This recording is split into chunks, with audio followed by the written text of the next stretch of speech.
à tous, donc aujourd'hui je vous retrouve pour une nouvelle vidéo. Donc cette fois-ci ça sera une lecture manga, donc je vais vous présenter des mangas qui sont assez récents. J'ai une autre palle encore où ce sont des mangas que j'ai lus, donc je vous présenterai ça bientôt. Donc je vais commencer déjà par le tome 3 de la série Beastar de Paru Itagaki chez Kyun. Un seinen dans la même lignée que les deux premiers tomes, j'ai juste adoré.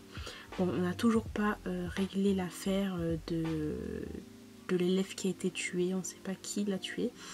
Mais voilà, là on suit encore les aventures de Legoshi. Legoshi est un personnage que j'adore absolument. Donc là, il va... En fait, Legoshi a un béguin pour une petite lapine, voilà. Mais en même temps, c'est aussi par son désir animal, voilà, de manger de la chair. Et tout ça, en fait, il garde en lui. Voilà. Il veut pas devenir quelque chose comme ça. Mais il va se retrouver dans le marché noir. Enfin, il va sortir de l'école. Il va se retrouver dans le marché noir. Et il va rencontrer un panda, un médecin panda. Qui, en fait, s'occupe de personnes... des personnes carnivores. Enfin, qui s'occupent des carnivores. Et qui se restreint sur leur véritable nature. Et en fait, il va lui montrer la vraie vie, ça veut dire le vrai visage des carnivores. Il va avoir une claque, clairement une grosse claque, Legoshi. Il va essayer en fait de pas, enfin à la fin de ce tome-là, il va essayer de pas repenser à ça, mais voilà, c'est quand même en lui et il réfléchit beaucoup par rapport à ça. Donc voilà, franchement, une série que je vous recommande qui est juste géniale. Moi j'adore vraiment. Puis il y a encore une petite tension, un petit suspense et tout. Parce que voilà, les carnivores vivent avec les herbivores, mais il y a quand même une petite tension quoi, voilà. Les carnivores ils peuvent pas taire leur nature quoi. Donc voilà, c'est trop bien. Alors ensuite j'ai lu le tome 2 de la série Contamination de Ao Agato. Donc le tome 3 est déjà sorti, le tome 2 j'ai vraiment adoré, donc un seinen qui se termine en 3 tomes sur l'univers médical, mais aussi voilà sur la peste et comment tout est organisé, voilà les gens qui sont mis en cellules, il y a des plans qui sont mis en place, comment tout ça, les habitants, comment ils vivent ça et tout. Et voilà, donc j'ai vraiment beaucoup ce deuxième tome là qui a été quand même un peu plus rythmé je trouve par rapport au premier tome. Donc j'ai très hâte de lire le troisième tome, donc je vais vous montrer quelques images, mais bon, franchement c'est pas le dessin, c'est pas un dessin exceptionnel clairement. Mais franchement, c'est l'histoire qui fait le job quoi. Donc voilà, donc on suit aussi un médecin et tout, donc vraiment trop bien. Alors ensuite j'ai lu la nouvelle sortie shonen des éditions Pika, donc c'est Romeo vs Juliette de Yusuke Kaneda. Donc Pika me l'a envoyé, donc je les remercie beaucoup pour cet envoi et j'ai bien aimé. Et je pense que je vais plus aimer en fait la version anime, parce qu'il y a un animé, si vous ne savez pas ça, mais il y a un animé sur ce manga là. Donc en fait le petit point négatif, donc je vais vous le dire après, donc en gros, donc nous sommes à l'académie d'Alia qui est fréquentée en fait par des élèves de 2 nations ennemies. Et en fait les 2 personnages principaux, donc il y en a, comment ça s'appelle, Romeo. Ça me fait rire parce que ça fait un peu là, c'est Roméo mais l'accent japonais quoi, Romeo. Bref, voilà, qui est un chef du dortoir, donc c'est le dortoir Toua, et Giulietto qui elle dirige le dortoir de Ouest. Donc ces 2 personnages là, c'est les 2 dirigeants des 2 dortoirs qui sont censés se détester, mais en fait Romeo est amoureux de Juliette. Juliette n'est pas encore amoureuse, mais ça va arriver et en fait il va avoir une relation interdite qui va se créer. Malheureusement en fait, on va suivre les aventures. Malheureusement pour moi j'ai trouvé que niveau relation en fait il y avait un manque de profondeur niveau relation. On n'a pas l'impression qu'ils sont ensemble en fait. C'est plus drôle en fait. Voilà, c'est vraiment plus drôle, c'est assez dynamique et je pense qu'en animé c'est encore mieux. Donc j'ai vraiment hâte en fait de me regarder l'animé. Il faut que je me prenne un moment pour que je me regarde l'animé. Donc voilà, et puis on va suivre leur relation qui est cachée, mais voilà, c'est compliqué quoi dans leur avec tout, mais les combats entre les deux danseurs c'est tellement drôle, mais j'adore vraiment, c'est drôle. Donc le langage est un peu vulgaire, voilà, il est pas c'est pas un langage romancé hein. Après oui bon, Roméo et Juliette, bon, la pièce de théâtre de Shakespeare, ils ont pas c'est la base hein, voilà, que voilà. N'hésitez pas à me dire si vous avez lu ce manga là ou si vous avez regardé l'anime. Ensuite j'ai lu le manga dont on a beaucoup parlé en ce moment hein. Donc Blue Flag de Kaito, et franchement il mérite le fait qu'on parle de lui autant, parce que c'est un scénario original qui est vraiment très bon. Donc c'est l'histoire de Taishi qui est dans la même classe que Thomas, un ami d'enfance à qui tout réussit, et que Futaba, une fille qu'il a du mal à supporter. Un jour, Futaba se confie à lui et lui avoue qu'elle est amoureuse de Thomas, un instantané sensible et saisissant de la jeunesse d'aujourd'hui. Donc j'ai adoré suivre ces trois personnages là, parce que c'est une réalité vraiment, une très bonne réalité, une recherche d'identité, de confiance en soi, un carrefour de leur vie où il y a beaucoup de choses qui se passent et il y a des décisions et des choix à faire, et j'ai adoré la fin. Enfin, en fait je la pressentais un petit peu au vu de la couverture, je la pressentais un petit peu, et c'est vraiment, j'ai très hâte de lire le tome 2. Franchement je vous le conseille. C'est un shonen ai de ce que j'ai compris, de ce qu'on m'a dit. Donc voilà, donc je remercie encore les éditions Kurokawa, Japan FM de l'envoi de ce manga là, puisque franchement c'est une très bonne découverte, c'est original. Franchement je vous le conseille, c'est pour tout le monde, vraiment pour tout le monde. Dans un lycée, on suit ces trois personnages qui sont totalement différents l'un de l'autre. Il y a des moments drôles, il y a des moments très sensibles, des moments où on doute avec les personnages, et vraiment trop bien. Donc je vais vous montrer quelques images. Donc j'aime beaucoup. Donc les dessins sont assez bien hein. C'est pas un dessin non plus exceptionnel, mais ça fait le taf. Et puis c'est vraiment très drôle. Il y a vraiment des moments où c'est drôle, surtout ce personnage là. Donc Taishi, voilà. Vraiment j'ai adoré. J'ai tellement hâte de lire le tome 2, mais vraiment franchement une fin qui si on a compris, si on suit bien l'histoire, peut être prévisible, mais pour la plupart ne sera pas très prévisible. Donc voilà, c'est juste génial. Ensuite j'ai lu le tome 4 de Kiss Me at Midnight, donc un quatrième tome que j'ai juste adoré. Donc là les personnages, ben ils sont un petit peu occupés, enfin surtout ce personnage là, puisque bon il est acteur hein, et il y a quelques imprévus qui s'enchaînent, et voilà, mais ça c'est drôle, et vraiment très frais aussi les dessins, mais c'est toujours un coup de cœur pour ce dessin là quoi. On a l'apparition d'un personnage féminin, mais voilà, c'est juste un personnage féminin en plus qui est trop drôle, qui adore le boys love, donc excellent. Mais voilà, c'est histoire 2 hein, mais bon je pense pas que ça va être un truc de ouf dans la relation des deux personnages principaux. Ensuite j'ai lu donc le tome 11 de la série Takane et Anna de Yuki Shiwasu. Celui-là était tellement bien en plus. Donc là Takane il prend un petit tournant, donc oui il a des sentiments pour Anna, mais à cause de quelque chose il va être très froid envers elle, et Anna va mal le prendre. Et j'ai adoré, il y a un petit côté action, enfin la couverture du tout, parce que la fin c'est un petit peu comme ça. C'est ouais, toujours aussi drôle, toujours aussi frais, et voilà.